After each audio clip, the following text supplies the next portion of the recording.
Welcome to Blizzard Fire. We hope this video helps fire up your solution. In this video, I will explain how to log into your old Binance account. First, navigate to the official Binance website or open the mobile application. It's crucial to ensure you are on the correct, official site to avoid phishing scams.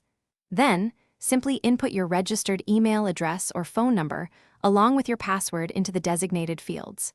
After entering your credentials, click the Login button to move forward to the security verification process. After entering your login details, you will be prompted to complete two-factor authentication. This is a vital security layer. Use your preferred method, whether it's an SMS code sent to your phone or a code generated by Google Authenticator.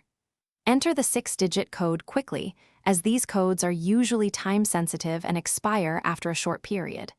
Occasionally, you might also need to verify your identity through facial recognition or by answering a security question. If you're having trouble logging in, don't worry. If you've forgotten your password, simply click the Forgot Password link available on the login page. You'll then be guided through a process to reset it, typically involving verification via your registered email or phone number.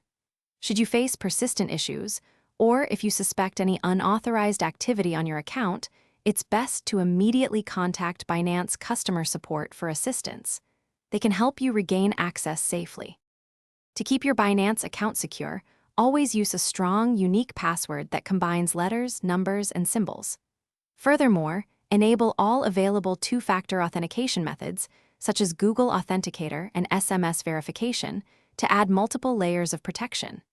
Regularly review your account activity for any unfamiliar transactions. Also, be sure to check the description below for a link to a fantastic book about money, plus other great deals. Staying vigilant is key to protecting your digital assets.